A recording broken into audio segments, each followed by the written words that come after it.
Untuk membahas interferensi, kita harus mengingat kembali superposisi gelombang. Misalnya kita punya dua buah gelombang, misalnya gelombang biru bergerak ke kanan dan gelombang merah bergerak ke kiri. Jika fase keduanya itu sama, lalu kita jumlahkan atau kita superposisikan, kita akan dapatkan resultan yang amplitudenya itu lebih besar daripada kedua gelombang asalnya. Namun jika fase mereka itu berlawanan, mereka akan saling mengurangi. Nah, dalam konteks cahaya, jika fase keduanya itu sama, kita akan dapatkan suatu pola yang terang. Sedangkan jika fasenya berlawanan, kita akan dapatkan suatu pola yang gelap.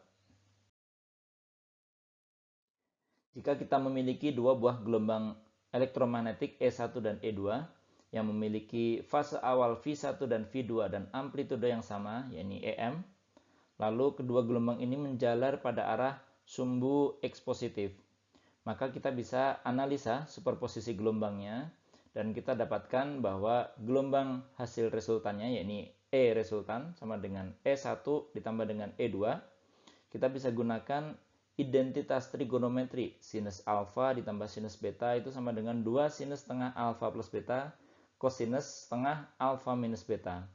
Sehingga jika kita jumlahkan E1 ditambah dengan E2, maka kita akan lakukan operasi terhadap sinus ini.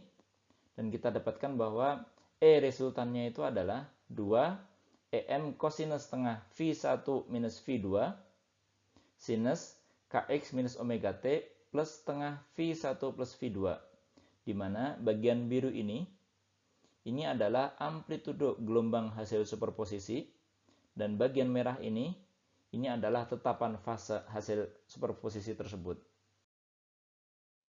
Kita juga bisa gunakan pendekatan fasor untuk mengilustrasikan kedua gelombang E1 dan E2 ini. Jadi kita lihat bahwa mereka memiliki panjang yang sama karena memang amplitudenya sama, tapi memiliki fase yang berbeda.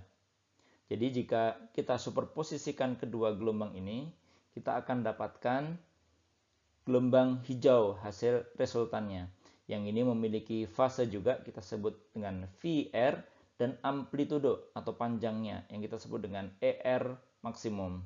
Nah, pertanyaannya adalah berapa besar ER maksimum dan berapa besar fase VR ini? Jika kita lihat lebih detail, misalnya ini adalah gelombang pertama dan ini adalah gelombang kedua, lalu beda fase antara keduanya itu adalah V2 dikurangi dengan V1.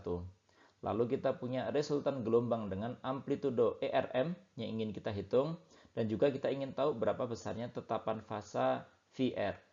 Maka kita bisa lihat bahwa tetapan sudut resultan gelombang ini adalah Kx dikurangi dengan omega T ditambah dengan V1 ditambah dengan alfa, sehingga kita dapatkan bahwa VR ini adalah V1 ditambah dengan alfa.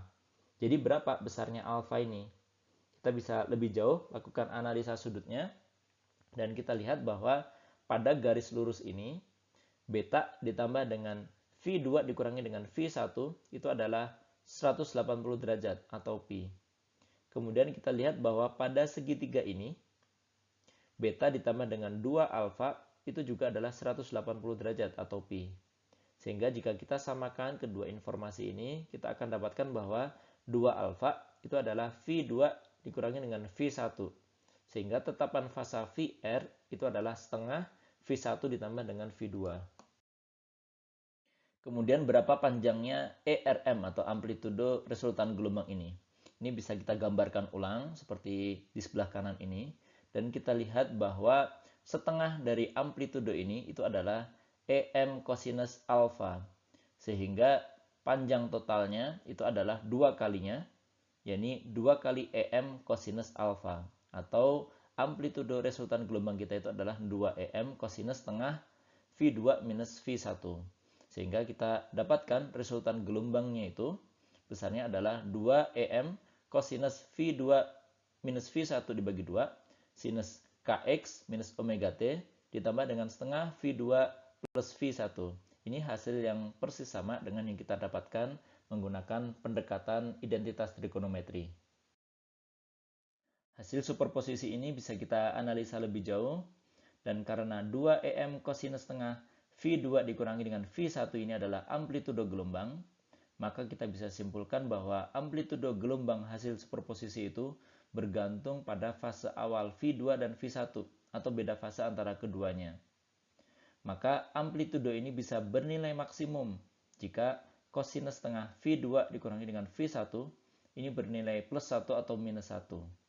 Dan ini akan terjadi jika beda fase antara keduanya itu adalah 0 atau plus minus 2pi atau plus minus 4pi atau kelipatannya. Dan ini kita namakan dengan interferensi konstruktif. Namun amplitudo bisa juga bernilai minimum jika kosinus setengah V2 minus V1 itu adalah 0. Dan itu terjadi jika beda fasenya adalah plus minus pi atau plus minus 3pi atau plus minus 5pi dan seterusnya. Dan ini kita namakan interferensi destruktif. Karena kita ingat bahwa intensitas gelombang elektromagnetik itu besarnya adalah 1/mu0 C dikalikan dengan EM kuadrat dibagi 2, maka intensitas itu sebanding dengan kuadrat amplitudo medan listriknya. I0 ini adalah intensitas gelombang asal. Dan intensitas gelombang hasil superposisi yang memiliki amplitudo 2 EM kosinus setengah V2 dikurangi dengan V1, itu besarnya adalah 4 intensitas awal kosinus kuadrat dari setengah beda fasenya.